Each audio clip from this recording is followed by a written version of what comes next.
Bien, queridos amigos, hoy tenemos un programa de lujo. Hoy tenemos un programa que por muchísimo tiempo hemos tratado de darle forma. Tanta forma tratamos de darle que llegó el momento en que tuvimos que buscar al maestro, para que el maestro nos diera forma.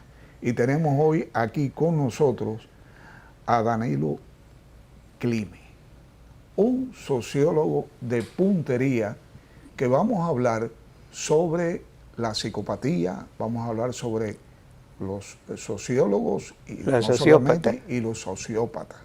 Vamos a hablar sobre también sobre distintos rasgos de personalidad que presentamos muchísimas personas y que algunos de ellos puede llevar a hacernos un daño enorme si no sabemos por lo menos interpretarlo. Así que, Danilo, ha sido Doctor, un muchas verdadero gracias. placer tenerte aquí hoy. No, para mí una honra venir a compartir con usted. Hoy no tenemos a Luis, No, hoy no lo tenemos aquí, entonces nos vamos a dar un banquete tú y yo, así es. hablando del tema, porque sabemos que a ti te ha llamado mucho la atención los diferentes trastornos, tanto del sociópata como el psicópata, ¿verdad? Y es muy importante, aunque no venimos a hacer ningún diagnóstico específico, sí es muy importante el que la población sepa que hay una gran diferencia entre los dos, aunque se dice que al final del camino los dos se dan la mano. Sí. No, el resultado se aceptan la diferencia, pero para la ciencia, para la psicología y la psiquiatría y para la misma sociología, de lindar los límites de siempre ha sido difícil. Sí. Dice Carl Jung que establecer tipologías, tanto de sociópata como de psicópata, ha sido difícil. Incluso hacer tipología que la diferencie y construir taxonomía, porque hay diferentes tipos de psicópatas y hay diferentes tipos de sociópatas. Sí, totalmente. La gente piensa que el psicópata es el psicópata de Hollywood. Sí. Y en realidad no es así. Los psicópatas son encantadores cuando quieren ser, son tremendos manipuladores. No, se dice que son los mejores actores del mundo. Sí. Incluso ha habido personas, tanto psicópatas como sociópatas, que han llegado a ser jefe de Estado. Hitler y Hitler eran psicópatas, según varios estudios psicológicos. Sí, Hitler definitivamente no psicópata. Y desde la antigüedad, acuérdese usted que Miray López escribió Cuatro Gigantes del Arma. Los Cuatro Gigantes del Arma. Sí, el resentimiento, cuando uno analiza lo que él escribió sobre el resentimiento, que ya venía de lejos tratándose el problema con aquel texto, Tiberio, Historia de un resentimiento. Sí, señor. Ve uno que los cuadros que pinta a veces lindan con la sociopatía y a veces con la psicopatía. Ok, yo quiero que el público que nos esté mirando entienda que sociópata y psicópata no es lo mismo. No es lo mismo. No. Aunque veces, ambos son trastornos. Ahí te iba a decir, aunque están los dos en el mismo paquete. De trastornos de la personalidad antisocial. Confunden, o sea, contienen los dos muchos rasgos unos de los otros. Y ahí es donde entra el diagnóstico, que no lo vamos a hacer, ni es nuestra intención en este programa que nadie haga diagnóstico. Pero sí me encantaría, Danilo, comenzar con una breve explicación lo que es un sociópata y lo que es un psicópata. Sí, el sociópata, trastorno de la personalidad antisocial, es un tipo que es el resultado de una respuesta que da el individuo a un medio ambiente que él entiende que es hostil o que tiene que comportarse de manera agresiva para vivir. Esto hace que se deforme su personalidad, porque los sociópatas son de tendencia hedonista, o sea, disfrutar la vida debe ser para disfrute, no para sufrirlo. Entonces tienen bajos umbrales de tolerancia a los problemas y a las tensiones. Y siempre no resisten el aburrimiento. Siempre tienen que estar en acción. Inventando. Sí. Los derechos de los demás no les importan. No les importa. Violan todos los acuerdos, violan todas las leyes, está en contra de lo que es la solamente lo que les beneficia. Ahí está. Manipulan y mienten con facilidad. Les gusta, tienen poca empatía y tiene poca capacidad para interactuar en grupo, salvo cuando ellos son los jefes. Cuando ellos son los jefes y pueden imponer su voluntad, entonces sí se sienten cómodos en el grupo, porque construyen el grupo Claro. en función de su imagen Pero cuando no, tolerancia. cuando no son los jefes, están tratando de buscar la manera de serlo. Pues claro, Y para claro. escalar cualquier posición, si tienen que destruir a cualquiera, hasta su propia familia así lo hace. Sí. Por ejemplo, usted tiene el ilustre jefe de Trujillo Molina, Ajá. que nosotros, cuyo imponente trasero soportamos por 31 años. Era un hombre que él deseaba entrar a la sociedad. Esta era una sociedad No donde no se sentía aceptado. Sí, no, él venía de una sociedad, de una familia con problemas. Su papá había sido abigeo, él mismo había sido ladrón de caballo, había tenido un problema por abusar de una menor. Toda la familia tenía problemas con la ley. Su abuelo, un oficial cubano, oficial español que se quedó en Cuba, y en Cuba se hizo abogado criminalista exitosísimo y policía también exitoso, se le salvó a los restauradores de casualidad. Entonces él quería salir de esa sociedad, y cuando logra, por ejemplo, cuando los norteamericanos vinieron aquí, quisieron entrenar militares, pero la gente de primera, porque se estaban construyendo unas élites sociales en una sociedad que salía de un largo periodo de violencia, la República Montonera, que había una guerra civil cada 3 meses. Entonces, entraron gente que venían de los fondos sociales, Trujillo uno de ellos, y se entrenaron. Él era disciplinado, ganoso, de Bueno, él era primacía. obsesivo. Sí. Era obsesivo. Por eso tenía algo de psicópata también, porque los psicópatas son obsesivos compulsivos. Entonces su obsesión era la primacía. Entonces cuando él llega a oficiar, intenta entrar a los clubes donde estaba la gente distinguida. En todos esos clubes le negaron la entrada. Cuando él logra, por medio de la fuerza, porque todos se imponen por la violencia, Claro. cuando él logra por medio de la fuerza llegar al poder, destruye todos esos clubes, todo lo destruye. Y todas las personas que le hicieron sombra en un momento, él o los humilla o los mata o tienen que salir del país para salvar su vida. Tú sabes que además, bueno, estamos hablando del caso de la República Dominicana, Claro. pero también tenemos otros presidentes Claro, claro. que en el mundo han sido sociópatas, han Sí, sido sí, psicópatas, ¿tú entiendes? Entre ellos uno del cual tú has leído mucho, por ejemplo, el Che Guevara.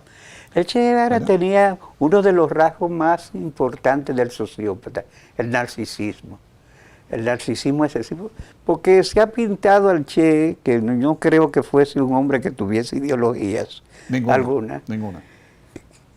No creo que su lectura de textos marxistas haya avanzado mucho, pero sí escribió unos textos, par de artículos, que movilizaron a la izquierda emotiva, hablando del hombre nuevo. Sí. Entonces ese hombre nuevo, ese guerrillero heroico, entonces, pero él encarnando era el epítome de ese guerrillero heroico. Claro.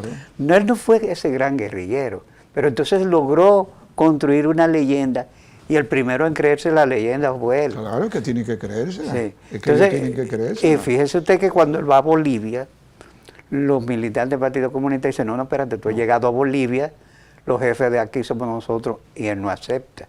No, él no Él acepta prefiere ningún- una ruptura si él no puede ser jefe, él tiene que ser el jefe. Tú sabes que a principios de la revolución, en el 59, en el 1959, él escribe el famoso, aquel libro de guerrillero Sí. que dio vuelta al mundo.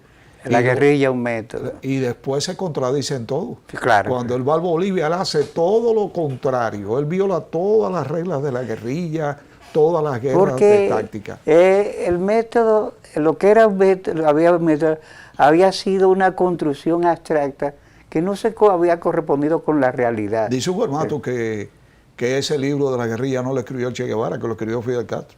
Ah, Eso es lo que dice. Bueno, porque él escribió 2 textos, que uno bastante corto, que es un guerrillero, porque, fíjese, es una cosa así.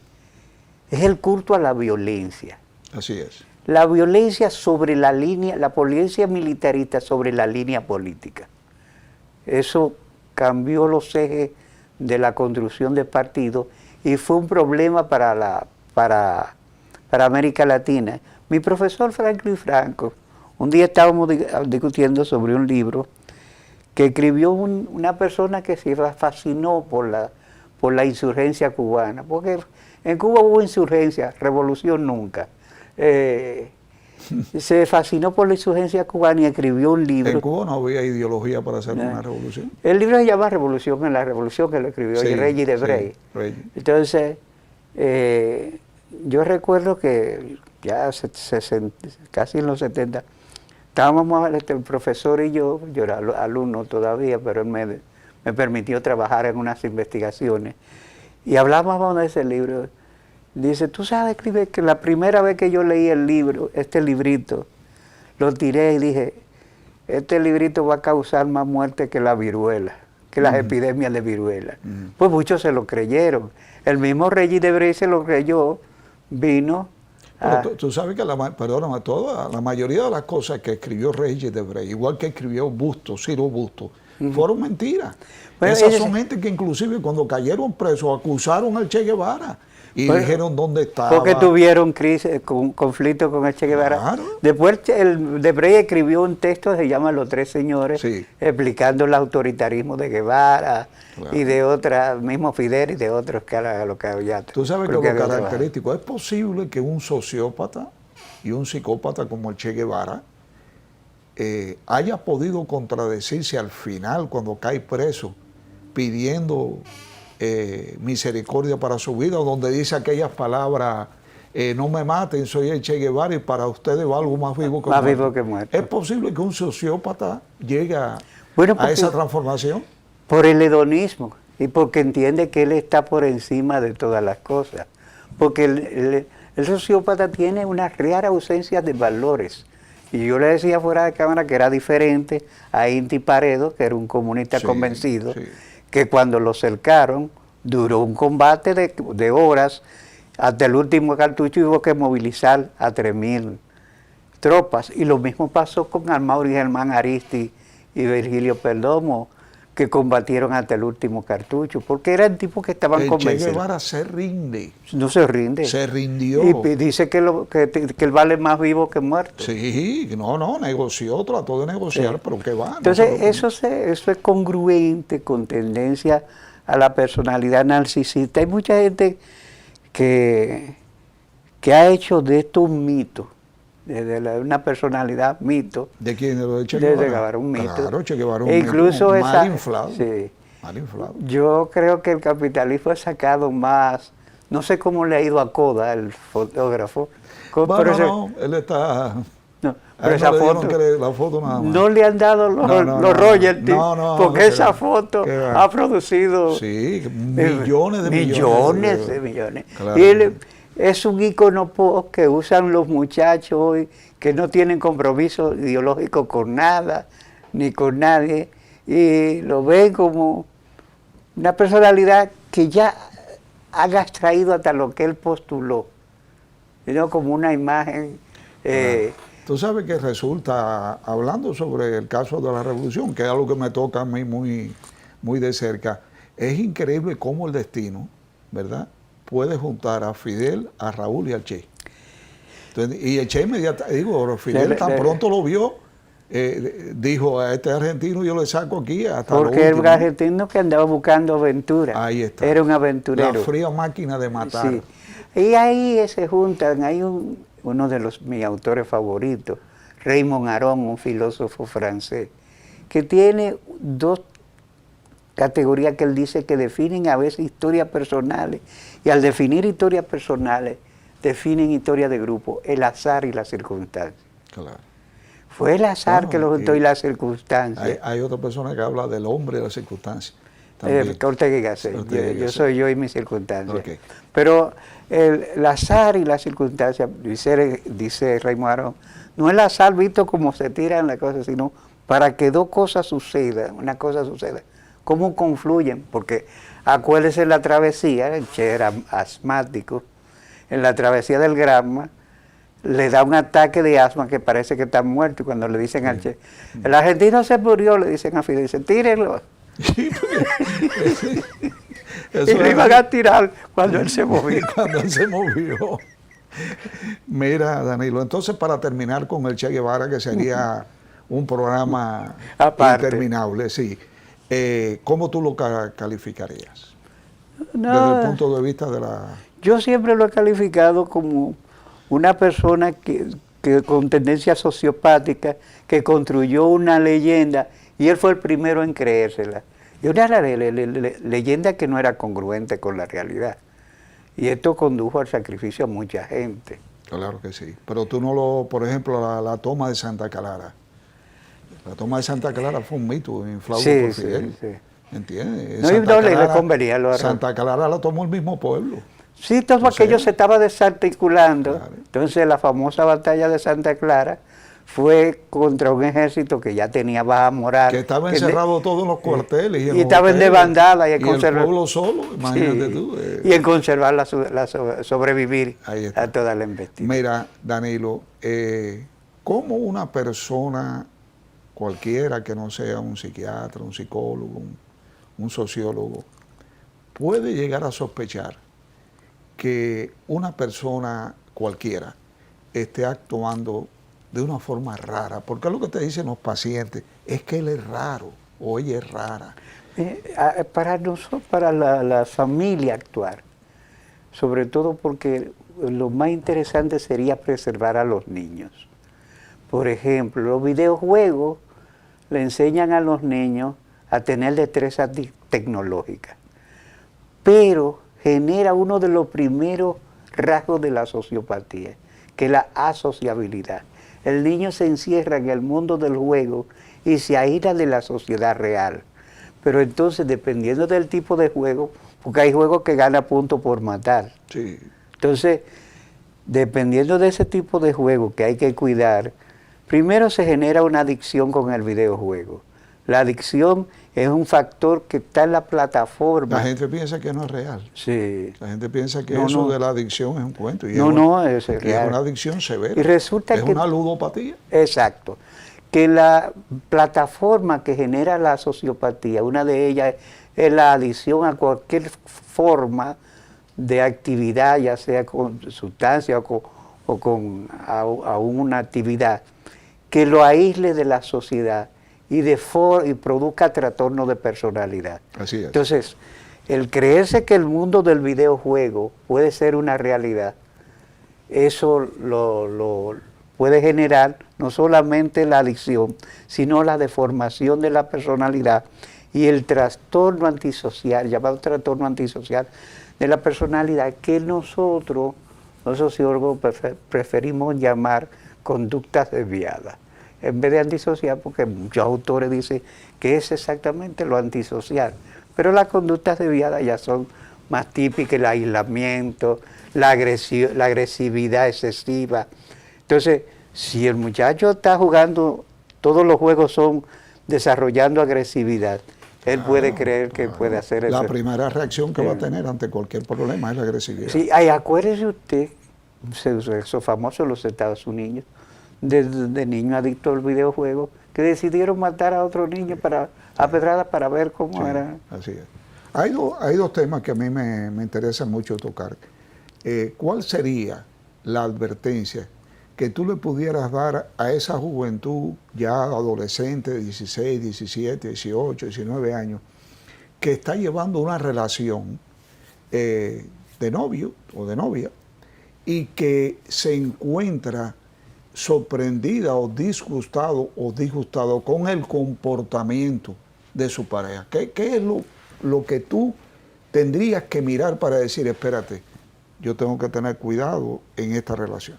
Mira, lo primero sería entonces, desde el punto de vista sociológico, sería los términos de la interacción.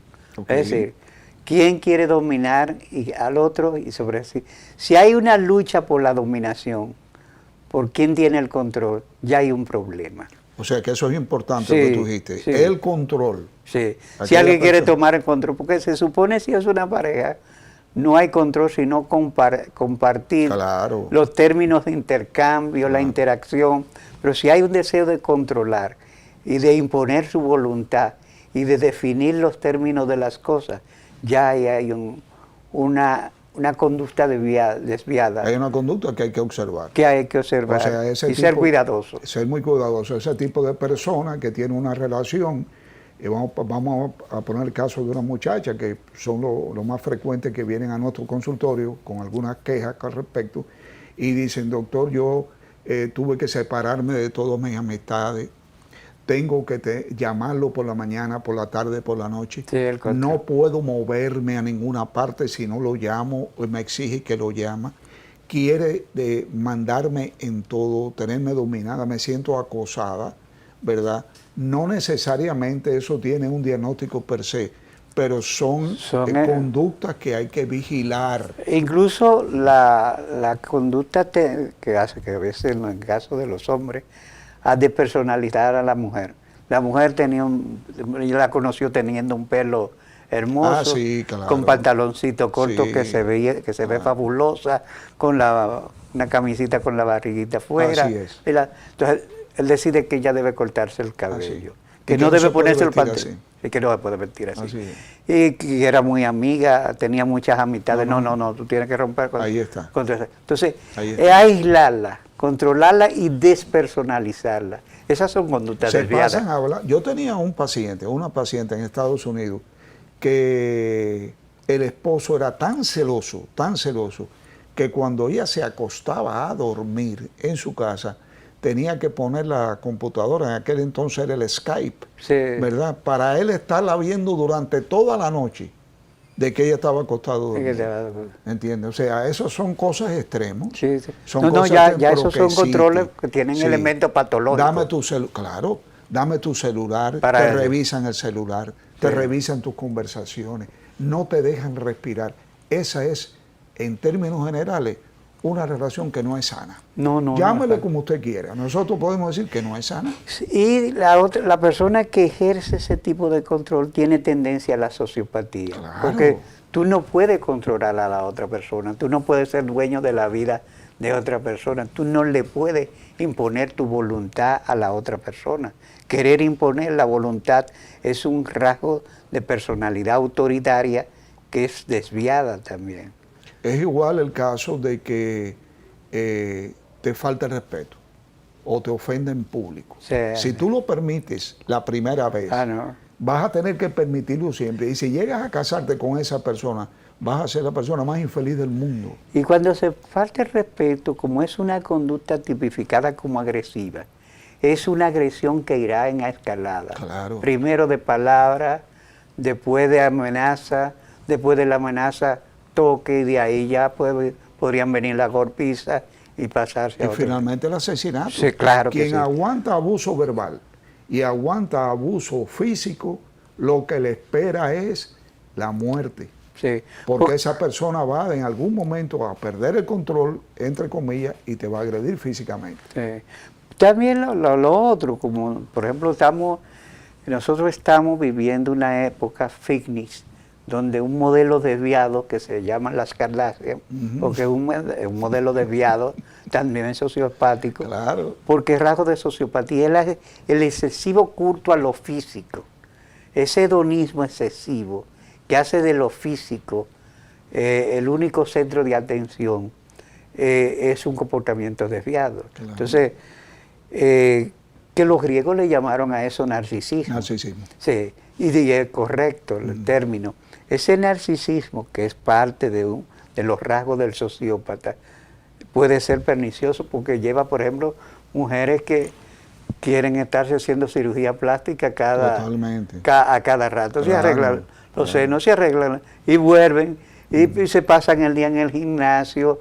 Y entonces, cuando vienen a ver, a cualquier hombre le sale, se gasta un dineral en una mujer que nunca está conforme. Que nunca van a estar conformes. Y ella entonces se vuelve también, porque como es un comportamiento sociopático, de un narcisismo exagerado, lo que piensa es quién le puede sustentar el modo de vida. Claro. Ya no hay El amor, ya no hay la atracción sexual, ya no hay la pasión. No hay empatía, nada. Tú sabes que yo tengo un cirujano plástico en Estados Unidos, amigo mío, y un día conversando con él le dije, fulano, ven acá, y si tú pudieras decir cuál es el procedimiento que más dinero te deja, ¿cuál sería?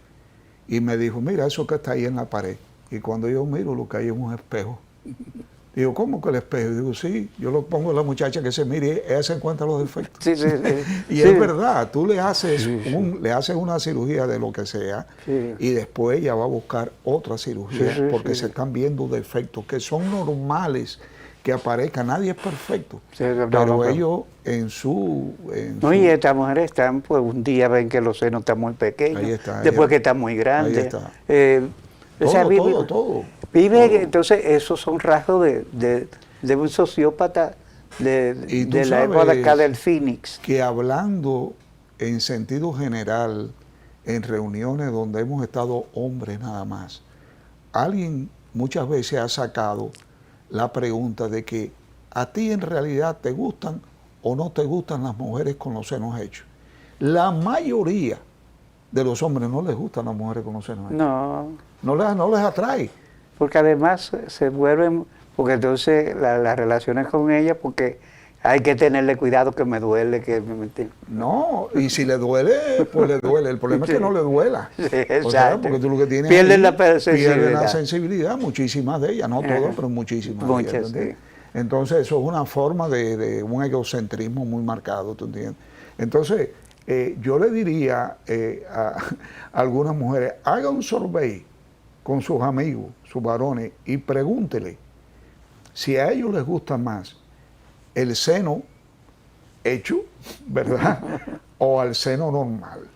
Porque hay algo que los cirujanos plásticos, a mí me encantaría tratar ese tema con tu hijo. ¿Entiendes? Que es cirujano plástico, me encantaría tratarlo. Porque hay muchos cirujanos plásticos que recomiendan verdaderamente procedimientos necesarios. Sí. Y hay que hacerlo, pero hay otros que lo que está es por ejemplo, mi hijo me dice que era rechazado a intervenir a algunas muchachas, porque entonces quieren ponerse unos glúteos muy grandes. Entonces él le dice eso, tú vas a perder la simetría, la simetría la va a perder, te va a ver desproporcionada, y la belleza es simetría y elegancia. Entonces, cuando algo se ve muy abultado de un lado, ya pierde elegancia. Es que ya tú ves a las muchachas que se han hecho cirugía de glúteo y ya tú no sabes. Sí. Tú no sabes si están hechos, si son normales, es una cosa terrible. Y hay una nueva obsesión de hemos cambiado el tema totalmente. Sí. No, pero son rasgos de lo que yo llamo el sociópata del Phoenix, la muchacha sociópata, que por tener la vagina voluminosa, entonces se inyecta. Pero no sé para qué, porque el tamaño, que se ve el tamaño. Claro. Claro. Eso, además, en las mujeres hay veces que eso no es ni conveniente. No. Bueno, señores, estamos hablando con Danilo Climent, sociólogo, que ha escrito varias obras. Con nosotros hemos tenido el gusto y tenemos el gusto de seguir en nuestra segunda parte de este programa. Así que vamos a unos comerciales y regresamos con Danilo Climent.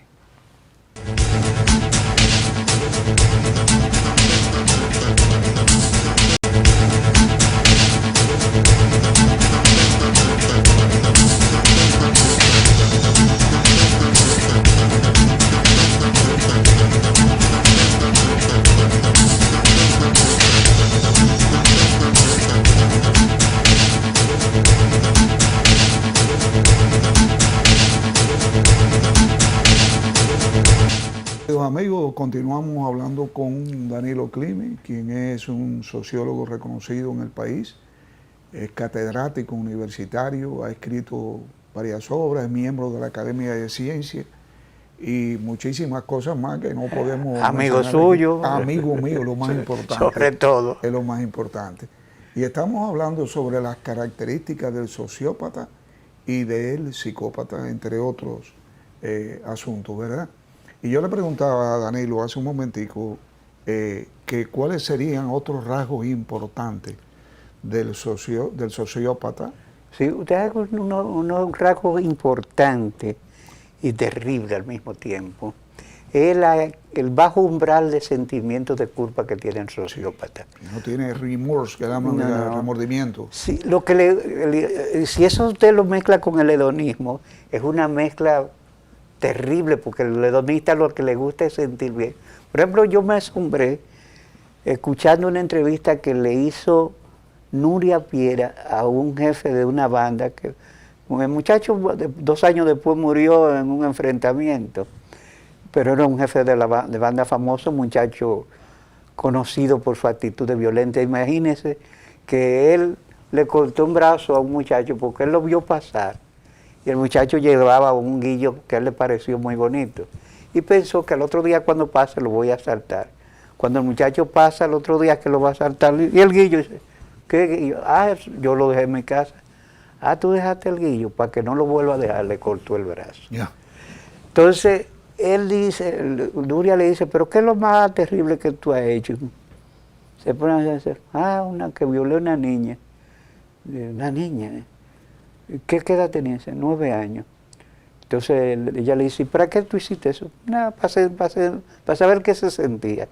Pero piense usted la aberración que es dañarle la vida a una criatura en cierne que tiene 9 años de edad, someterla a la violencia para saber lo que él sentía. No hay remordimiento. No, entonces, no solamente está el bajo umbral del sentimiento de culpa, sino también... Hay personas que, hablando un poquito más llano, ¿no? Hay personas que nunca piden excusas, que nunca dicen perdón, o que nunca dicen lo siento, discúlpame.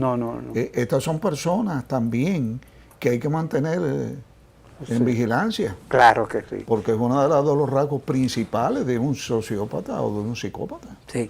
Y entonces le decía yo fuera de cámara que yo no sé cómo a una personalidad importante de la República se le ha ocurrido que la calle 42 puede ser transformada en un modelo. Creo que teníamos al señor director, creo que teníamos ahí unas imágenes, ¿verdad? Entonces hay unas niñas, de esas niñas que han caído... Mira, aquí tenemos. Sí, que han caído al calor de la noche, que le dicen la truchita. ¿Por qué le dicen la truchita? Pues son vivas. O sea, mira aquí esa foto. Mira, esa es una de las truchitas de la 42. Entonces esas niñas están dispuestas a hacer cualquier cosa. Y cuando digo cualquier cosa, cualquier cosa. ¿Sabes que un autor inglés dice que el infierno es el lugar sin límites? Sí. Entonces, no tienen límites de nada. O sea, si hay que tener relaciones sexuales con 3, con 4, con quien sea, para ganar dinero lo pero hacen. esos son sociópatas, ¿no? Sí, entonces esas niñas, debido al desarraigo, a veces, porque a veces la familia misma la empuja porque no se preguntan una cosa. Cuando la muchacha empieza a llevar dinero a la casa, no se pregunta de dónde viene el dinero. Claro que no. Entonces, ya sale, salió a las 5 de la tarde y volvió a las 7 de la mañana, pero trajo para la comida. Ahí está. No hay problema. ¿Qué hizo? Yo no lo sé. ¿Cuántos tatuajes tiene? Eso se está usando. Esas son cosas de la juventud. Entonces, resulta que tampoco saben, cuando usted le pregunta a esta muchacha que tiene 19 tatuajes en cualquier sitio, que por qué se tatúa, ella no lo sabe. No, ¿Tú sabes es una mutilación. Sí, claro que sí. Ella no lo sabe. Y es no una sabe, autoagresión. Sí, y no sabe qué significa cada figura que se ha hecho. Me pareció bonita, pero ¿qué? Me pareció bonita. Así es. Entonces, este nivel de carencia del límite ante la realidad, de producir, hasta ser, como dice Erich Fromm, entrar a niveles de autodestructividad, es expresión de sociopatía, que es lo contrario al psicópata. El psicópata actúa para satisfacer pulsiones, uso el concepto pulsión, y me acusa que usted es el psiquiatra, pero por formación. No lo podemos aceptar. Sí, por formación o deformación, que como dijo el poeta, que sabe uno. Yo he estado con los psicoanalistas un tiempo, entonces es un término que usó dio nacimiento con Freud, esa energía que lleva a la gente a hacer cosas, a buscar cosas para satisfacerse. Por ejemplo, el personaje Hannibal de la película. Un poco exagerado. Bastante exagerado. Ese es el psicópata de Hollywood. Exacto. Como el sociópata, por excelencia, paradigmático, es el Alex de la naranja mecánica. Sí, que hace cualquier cosa. La sociedad lo programa y lo desprograma. Porque en todo esto, a veces hay conveniencias y conformidades sociales que en vez de buscar lo mejor para el colectivo, piensa en lo mejor para el grupo que está dirigiendo las cosas. Por eso Alex, cuando le conviene, lo transforma en un tipo que es víctima de lo que era agredido, pero después cuando lo convierten en víctima, lo vuelven a transformar en el sociópata agresivo. Mira, Danilo, hay de parte mía, hay siempre una preocupación. Yo oigo todos los años cómo universidades del país gradúan una cantidad de psicólogos enormes, ¿verdad? Raramente, aunque sé que existe anualmente, se oye la importancia de graduar sociólogos. Y yo sé que tú eres un profesor universitario, sabemos que ese es tu ambiente. ¿Qué está ocurriendo en el país con esa carrera? No sé, bueno, hubo un tiempo en que era mal vista, cuando había mucho, porque entonces... ¿Por qué mal vista? Por lo siguiente, la izquierda cooptó las escuelas de sociología. Entonces, cuando se aplicó la doctrina de seguridad nacional, todos los sociólogos eran mal vistos. Entonces, esto hizo que mucha gente se alejara de la carrera. Espérate. Vamos a ver, déjame enfocarme. Los sociólogos eran mal vistos por la izquierda. No, por las derechas. Por las derechas, perdón, por las derechas. Sí. Y la derecha fue la que cortó la carrera de intimidó un poco, ¿no? Intimidó un poco. ¿Y en qué sentido podía de alguna manera el sociólogo hacerle daño a la derecha? No, porque la izquierda cooptaron las escuelas de sociología. La mayoría de pensum tenía mucha carga marxista. Marxista. Sí, o sea, no dejaba de tener cierta pertinencia. Pero eso desarraigó también en las escuelas, porque a veces hizo que los sociólogos que egresaran de muchas de nuestras universidades no pudieran insertarse de manera adecuada al mercado laboral, sino solamente haciendo crítica, lo que al sistema tampoco le interesaba. Okay. Entonces, eso nos llevó a una especie de limbo, que ha dejado que la carrera... Hay que cambiar los pensas de la carrera de sociología, motivar... ¿En dónde se insertaría hoy, ¿no?, un sociólogo graduado aquí? Por ejemplo, estudiando estos fenómenos de la sociopatía. Por ejemplo, nosotros estamos viendo en nuestras escuelas que hay un índice de violencia excesivo, que empieza por el irrespeto a los maestros. Sí. Cosas que nosotros no teníamos en nuestras generaciones. No, el maestro era una persona intocable. Sí, cuando un muchacho agarra y va con un machete en su casa y le da 3 planazos a la directora de la escuela. Y no pasa nada. Sí, o las muchachitas insultan a la directora de la escuela o insultan al maestro. Por ejemplo, un muchacho va e insulta al maestro y le dice que no le puede poner la mano y le amenaza al maestro con entrarle a trompada. Esas cosas... Cuando un niño agarra a otro niño y le da un tubazo en la cabeza, lo escupe y lo patea, y ese niño muere de esa violencia. Una niña tira a alguien por las escaleras. El descalabro de la escuela en sentido general es materia de estudio. ¿Tú estás de acuerdo con Raymond cuando él dice que el sociólogo investiga, descubre y publica? y el psicólogo interviene. ¿Tú estás de acuerdo con esa? Bueno, hay algunos fenómenos en que eso es parte es responsabilidad del psicólogo, pero hay otra parte en que reside, es lo que los ingleses o los norteamericanos llaman reingeniería social. O sea, que supone cambio. Eso está muy de moda hoy. Sí. Por ejemplo, en los Estados Unidos una vez hubo unos programas, sobre todo en Chicago y Detroit, donde había alta criminalidad, de movilidad inducida. ¿Cuál era la movilidad inducida?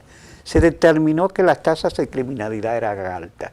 Entonces la investigación arrojó que entre los factores que motivaban eso eran los hacinamientos, las viviendas poco adecuadas.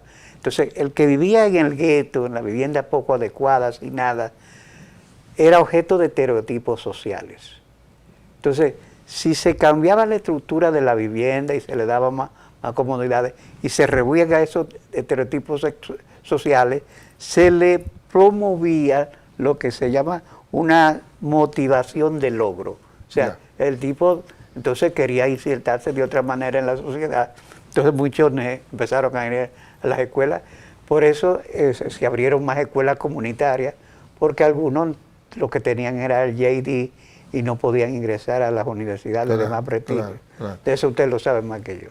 Bueno, mira, la mayoría de los asesinatos que han ocurrido en las escuelas en Estados Unidos, la mayoría de los agresores, de los criminales, después se ha investigado y se veía que eran personas que tenían ya rasgos sociópatas, rasgos psicópatas, esquizofrénicos, además personas abusadas, y que en el camino habían dado muchísimas señales de que estaban en el proceso de un asesinato, ¿verdad? Ese fue el caso de Columbine. Sí, claro. Era muchacho que, lo que dijimos ahorita, que se habían aislado con los videojuegos, y ese aislamiento se potencializó cuando los compañeros le hacían bullying. Entonces llegó un momento en que se llegó a un punto de quiebre. El aislamiento de ellos, el bullying de los compañeros y una elevación de la tasa de agresión en cada uno de ellos y el deseo de, bueno, vamos a acabar con todo. Tenemos que ir a unos comerciales, pero la pregunta mía después del comercial sigue siendo la misma.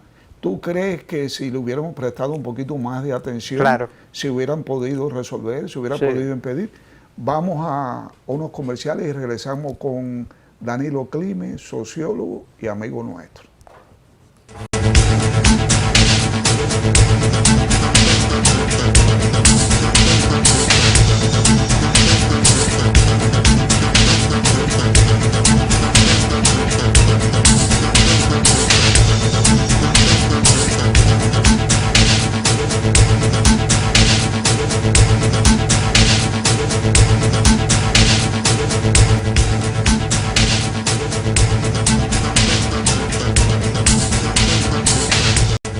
Bien, Danilo, habíamos quedado al final de la otra sesión que te iba a hacer la pregunta sobre la sociopatía y la psicopatía, en el sentido de que la mayoría de los perpetradores de los asesinatos en los colegios norteamericanos se hubieran podido detectar a tiempo, ¿verdad?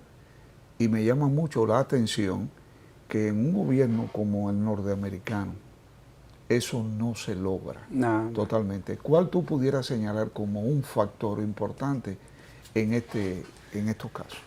Porque tanto en las escuelas como en las empresas a veces se le presta más atención a otros factores y no al papel exactamente de los psicólogos, sociólogos, que detecten esos rasgos de problema, esas señales que está dando gente problemática, o que se encuentran en problemas, y que ellos se encuentran en problemas y el entorno, ya sea por exceso de presión competitiva o por presión de otro tipo, o inadaptación, porque por ejemplo el coreano que produjo una matanza en un colegio, era porque lo presionaban porque él era coreano. Entonces, claro.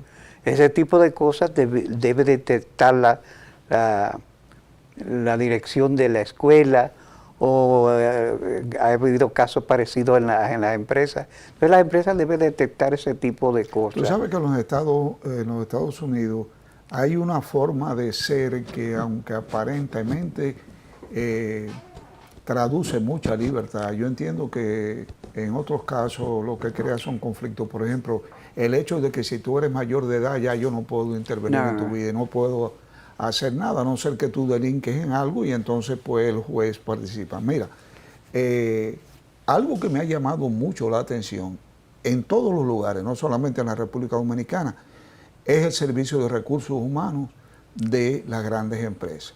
Tú ves, por ejemplo, que se gastan millones de pesos Sí.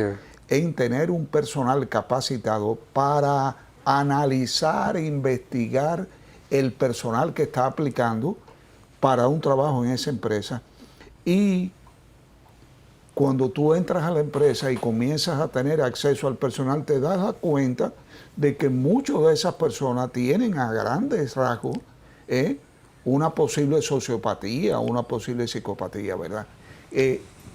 Y se supone que recursos humanos sea la primera barrera de choque donde tú vas a clarificar qué tipo de persona es con la que tú tratas de Luis ha dicho aquí, Luis Encarnación, muchas veces, que a los presidentes o a los candidatos presidenciales se les debiera hacer una evaluación.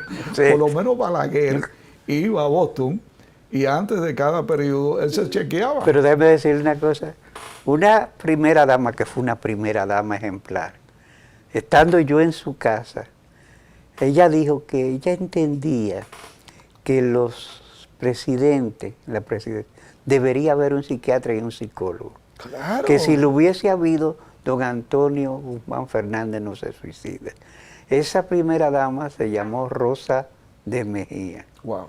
Que dijo, oye, ¿por qué no ponen? Una conversación entre varias personas que fuimos a visitarla, me llevó a mí un amigo, como que quería presentarme como sociólogo, y tuvimos ese intercambio. A mí me impresionó porque es cierto, personas importantes que están bajo presiones Claro que terribles, sí, claro que sí. a veces no tienen tratamiento psicológico, y en los grupos estos de recursos humanos a veces se hacen trámites y todo. Por ejemplo, yo trabajé en un lugar donde había un conflicto de todo el grupo con la dirección, ya brevemente al final, y entre grupos. Yo recuerdo que a mí se me ocurrió que hiciéramos una tarde de picnic con sociodrama. Y empezaba de bromita con un juego de pelota, y se detectaron todas las cosas. Y al final usamos toda la tarde para nivelar y exponer los problemas de la manera más sana posible. No, y no solamente eso, también debieran hacer terapia de grupo, reuniones, ¿tú entiendes? Y ahí se descubren muchas cosas. Bueno, se nos agotó el tiempo. Nos hemos quedado a la mitad del camino en una pregunta muy interesante que es recursos humanos en las grandes empresas. Eso lo tenemos pendiente. Así es. Para otro momento. Muchas gracias. Gracias por a estar aquí y esperemos tenerte prontamente. Así es. Gracias. Así que, queridos amigos, terminamos el programa de hoy, que como dijimos al principio es un programa de lujo con Danilo Clini, sociólogo y amigo nuestro. Nos vemos la semana próxima.